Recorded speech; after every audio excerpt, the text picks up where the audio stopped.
बिस्मिल्लाहिर्रहमानिर्रहीम। अस्सलाम वालेकुम स्टूडेंट्स। उम्मीद करता हूँ सब ठीक ठाक है। लास्ट लेक्चर था हमारा हिब्रिडाइजेशन और आज हमने स्टार्ट करनी है एमओटी या मॉलिक्यूलर ऑर्बिटल थ्योरी। तो फर्स्ट ऑफ ऑल हमें पहले ये पता होना चाहिए कि इस थ्योरी की ज़रूरत क्यों पेश आई। तो दो तीन बातें हैं जो हिब्रिडाइजेशन एक्सप्लेन नहीं करती। फर्स्ट चीज़ कि हमारे पास कोई भी कंपाउंड पैरामैग्नेटिक है या डायामैग्नेटिक है।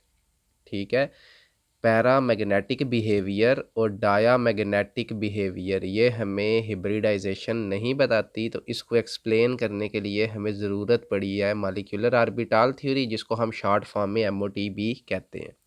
तो इसी से डिस्कस करते हैं कि ये पैरामैग्नेटिक और डायामैग्नेटिक बिहेवियर्स क्या होते हैं।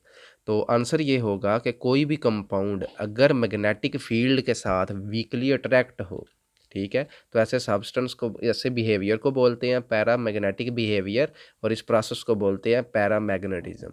सिमिलरली अगर कोई भी हमारे पास कंपाउंड हो, कोई मॉलिक्यूल हो, वो मैग्नेटिक फील्ड में रिपलियन शो करे, वीकली रिपेल हो, तो इसको बोलते हैं डायामैग्नेटिक बिहेवियर। तो अभी तक आपने अगर लेक्चर सुना है, क्लास में लेक्चर लिए हैं, तो आपने देखा होगा मैंने ऐसी कोई बात आपको नहीं बताई। तो ये बिहेवियर बी मॉलिक्यूल का बड़ा ज़रूरी होता है, जो बाकी थ्योरीज नहीं बताती कोवलेंट बॉन्ड की, जबकि एमओटी उसको एक्सप्लेन करती है। दूसरी बात, आपको पता है हमारे पास मेटल्स, स्पेशली मेटल्स भी और काफ़ी सारे बाकी कंपाउंड भी कलर शो करते हैं। तो कंपाउंड, कोई भी कंपाउंड कलर कैसे शो करता है, कलर क्यों शो करता है, इसका जवाब भी प्रीवियस थ्योरीज के पास नहीं था, तो वो भी एक्सप्लेन करेगी मॉलिक्यूलर ऑर्बिटल थ्योरी। नेक्स्ट बात, इससे पहले हमने जस्ट बॉन्डिंग देखी है कि कोवलेंट बॉन्ड कैसे बनता है, शेप क्या होती है, ज्योमेट्री क्या होती है, एंगल क्या होती है, लेकिन हमने ये नहीं देखा कि कोई भी कंपाउंड कौन से बॉन्ड कैसे बॉन्ड बनाएगा, और एंटी बॉन्डिंग अगर कोई कंपाउंड बॉन्ड नहीं बनाता तो क्यों बॉन्ड नहीं बनाता। तो एमओटी इसको भी एक्सप्लेन करती है। यानी इससे पहले हमने जस्ट बॉन्डिंग ऑर्बिटल की बॉन्डिंग पढ़ी है, लेकिन एमओटी में हम ऑर्बिटल्स की बॉन्डिंग के साथ साथ नॉन बॉन्डिंग और एंटी बॉन्डिंग भी डिस्कस करेंगे। फिर एक और इम्पॉर्टेंट फीचर इसका ये है कि हमें ये थ्योरी ये भी बताती है कि कंपाउंड में कोवलेंट बॉन्ड बनता है या नहीं बनता, तो हम ये भी एक्सप्लेन कर सकते हैं। यानी हम बॉन्डिंग तो बता सकते हैं कि कंपाउंड बॉन्ड ऐसे बनाते हैं, लेकिन जो कंपाउंड बॉन्ड नहीं बनाता वो क्यों नहीं बनाता, हम ये भी एक्सप्लेन करेंगे।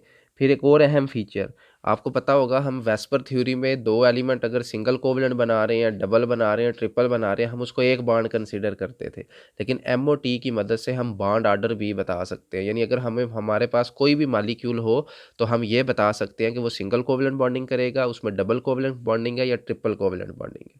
एक और बहुत अहम फीचर इस थ्योरी का ये है कि यह हमें एनर्जी डायग्राम भी देती है। यानी अगर हमारे पास एक मॉलिक्यूल बन गया है, तो उसमें कौन से ऑर्बिटल की एनर्जी लो होती है, कौन से ऑर्बिटल की एनर्जी हाई होती है, ये सारी चीज़ें एक्सप्लेन करती है molecular orbital theory. That is why आज हम यहीं डिस्कस करेंगे।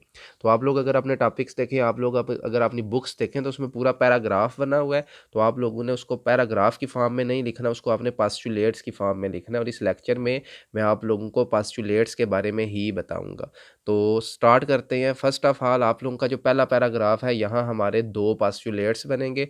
पास्टुलेट नंबर 1 क्या है कि जो किसी भी एलिमेंट के एटॉमिक ऑर्बिटल्स होते हैं, ठीक, वो ओवरलैप करते हैं और बनाते हैं मॉलिक्यूलर ऑर्बिटल, जो दो तरह के होते हैं।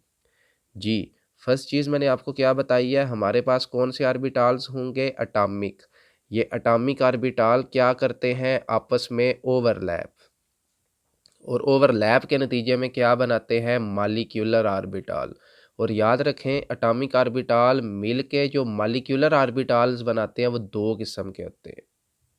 एक को बोलते हैं जिनकी एनर्जी लो है, और लो एनर्जी वालों को बोलते हैं बॉन्डिंग मॉलिक्यूलर ऑर्बिटल। ए ओ मैं लिखूंगा एटॉमिक ऑर्बिटल, तो ये दो किस्म के बनाएंगे मॉलिक्यूलर ऑर्बिटल। एक जिनकी एनर्जी लो है उसको बोलेंगे बॉन्डिंग मॉलिक्यूलर ऑर्बिटल, और एक जिनकी एनर्जी हाई होती है इनको कहते हैं एंटी बॉन्डिंग मॉलिक्यूलर ऑर्बिटल। ठीक, तो ये आपका पास्टुलेट नंबर 1 होगा कि हमारे पास अगर कोई मॉलिक्यूल है या कोई कंपाउंड है, तो उसके अंदर जो एटम्स प्रेजेंट हैं उनके एटॉमिक ऑर्बिटल ओवरलैप करके मॉलिक्यूलर ऑर्बिटल बनाते हैं। कितनी किस्म के मॉलिक्यूलर ऑर्बिटल बनाएंगे, दो। एक जिनकी एनर्जी लो होती है उन्हें बोलते हैं बॉन्डिंग मॉलिक्यूलर ऑर्बिटल, और दूसरे जिनकी एनर्जी हाई होती है उसे कहते हैं anti bonding molecular orbital. Next बात आप लोगों ने ये याद रखना है कि जो बॉन्डिंग मॉलिक्यूलर ऑर्बिटल्स होंगे हम उनको रिप्रेजेंट किया करेंगे या सिग्मा से या पाई से, ये उनके सिंबल होंगे। और हमारे पास जो एंटी बॉन्डिंग मॉलिक्यूलर ऑर्बिटल होंगे उनके सिंबल हुआ करेंगे सिग्मा स्टार या pi star. Anti bonding molecular orbital का सिंबल बनेगा सिग्मा स्टार या पाई स्टार। ठीक हो गया। नेक्स्ट बात आपको पता है कि हम सिग्मा और पाई बॉन्ड में डिफरेंस जो है वो डिटेल से कर चुके हैं कि जो सिग्मा बॉन्ड होता है उसमें इलेक्ट्रॉनों की या ऑर्बिटल की जो ओवरलैप होती है वो हेड टू हेड होती है और इलेक्ट्रॉनिक डेंसिटी दो एटम्स के दरमियान या इंटर न्यूक्लियर डिस्टेंस के दरमियान मैक्सिमम होती है। और पाई बॉन्डिंग का जिक्र भी हम कर चुके हैं कि उसमें साइड वेज ओवरलैप होती है और इलेक्ट्रॉनिक डेंसिटी अबव दी एक्सिस और बिलो दी एक्सिस होती है। तो फिर नई चीज़ क्या है, सिग्मा और सिग्मा स्टार में क्या फ़र्क है कि अगर बॉन्ड बनता है तो वो सिग्मा होता है और अगर दो एटम बॉन्ड नहीं बनाते तो वो सिग्मा स्टार्स में आते हैं। और अब सिग्मा और सिग्मा स्टार क्या है आप लोगों ने याद रखना है। अगर एस टू एस ओवरलैप, यानी मैं अब आपका पहले पॉइंट को मज़ीद इस पॉइंट को एक्सप्लेन करता हूँ कि एटॉमिक ऑर्बिटल कैसे ओवरलैप करते हैं। तो फर्स्ट टाइप होगी एस टू एस ओवरलैप। तो आपको पता है एस की शेप होती है स्फेरिकल। तो कितने एटॉमिक ऑर्बिटल है हमारे पास, दो। अकॉर्डिंग टू एमओटी ये ओवरलैप करके मॉलिक्यूलर ऑर्बिटल बनाएंगे। कितने बनाएंगे, जितने एटॉमिक ऑर्बिटल है, यानी दो मॉलिक्यूलर ऑर्बिटल बनेंगे। बॉन्डिंग कौन से होंगे, जिनकी एनर्जी लो है, यानी ये यहाँ नीचे की तरफ एनर्जी लो है तो ये हमारे पास बॉन्डिंग ऑर्बिटल होगा। इसमें क्या होता है, ये दोनों एटम इलेक्ट्रॉनिक डेंसिटी इकट्ठी कर लेते हैं। इधर दरमियान में इलेक्ट्रॉनिक डेंसिटी मैक्सिमम होती है और साइडों पे इलेक्ट्रॉनिक डेंसिटी मिनिमम होती है। This is called bonding molecular orbital. और क्योंकि ये एस ऑर्बिटल की ओवरलैप है तो ये सिग्मा कहलाएगा।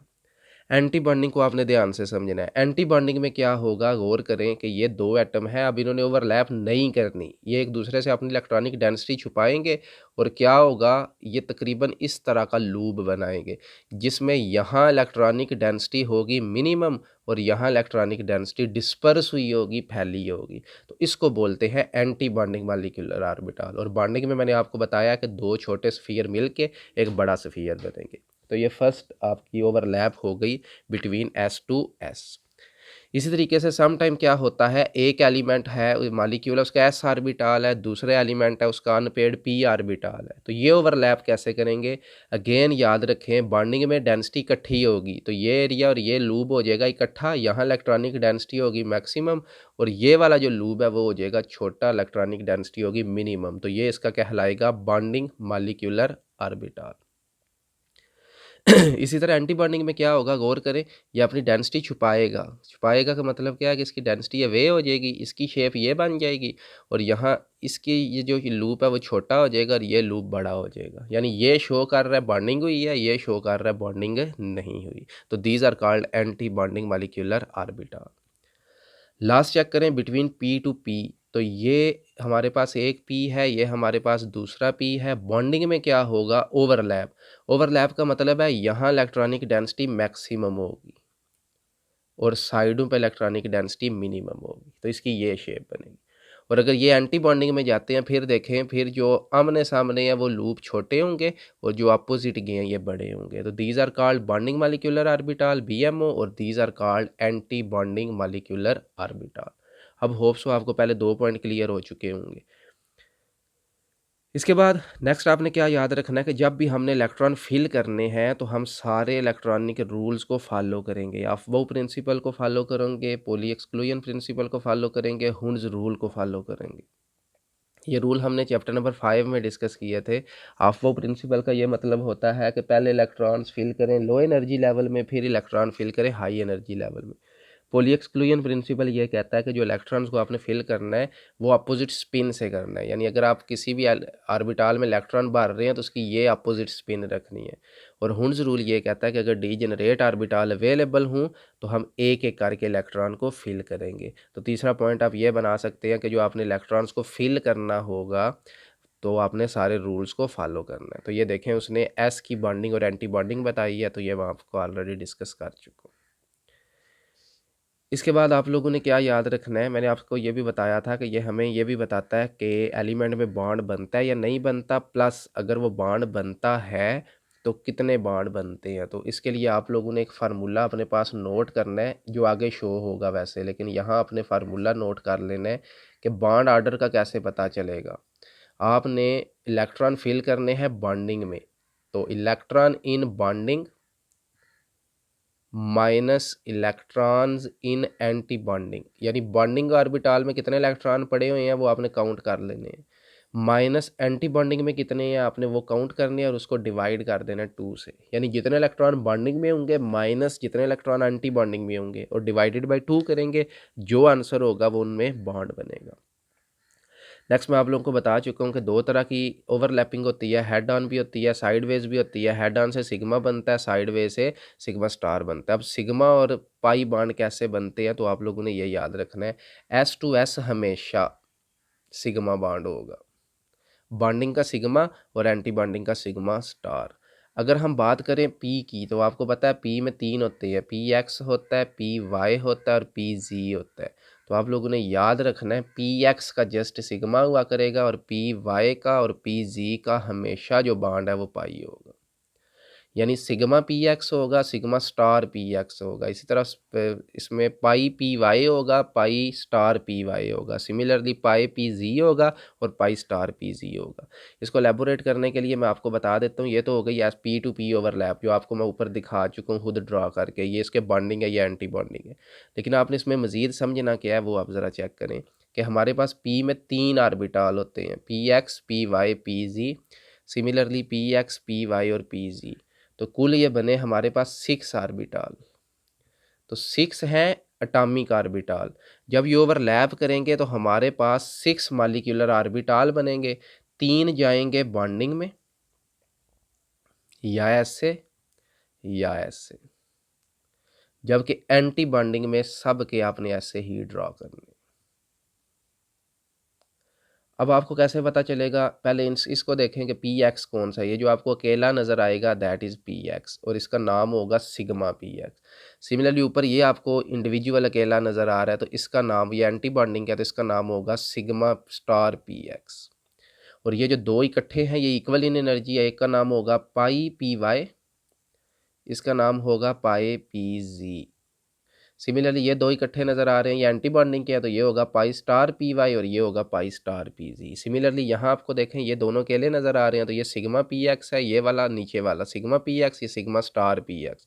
Similarly pi P Y pi P जी और ये पाई स्टार पी वाई और पाई स्टार पी जी। तो ये तरतीब, ये फॉर्मेशन हुआ करेगी पी की ओवरलैप की, क्योंकि आपको पता है पी में 3 आर्बिटाल्स होते हैं, पी एक्स पी वाई और पी जी, तो ये इस तरीके से ओवरलैप करेंगे। अब आपको पता है जिसको मैंने सिग्मा का नाम दिया वो हेड टू हेड ओवरलैप होगी और जिसको मैंने पाई का नाम दिया वो साइड वेज ओवरलैप होगी, और हम ये दोनों ओवरलैप्स ऑलरेडी डिस्कस कर चुके हैं। तो ये आप लोगों ने याद रखना है। इसकी यहाँ ये सारा यहीं लिखा हुआ है, इसकी फाइनल समरी बता देता हूँ, दोबारा देखें। अब मैं छोटे छोटे ड्रॉ करके बताता हूँ। P x p y p z overlap करेंगे, 3 जाएंगे बॉन्डिंग में, this is called sigma P x. ये दोनों, ये होगा पाए पी वाई, ये वाला होगा पाए पी जी। तो 3 बॉन्डिंग के, क्योंकि कुल 6 हैं, और 3 एंटी बॉन्डिंग के। तो समझ आ गई होगी, pi star p Y pi star p जी और ये सिग्मा स्टार पी एक्स होगा। तो इस तरीके से आपने ओवरलैपिंग याद रखनी है, इन पैराग्राफ में यही लिखा हुआ है। इसके बाद मैंने आपको एक बात बताई है कि जो पी एक्स है वो उसमें जो बॉन्डिंग आर्बिटाल है वो 2 तरह के होते हैं, तो इसमें आपने ये तरतीब याद रखनी है। चेक करें ज़रा इस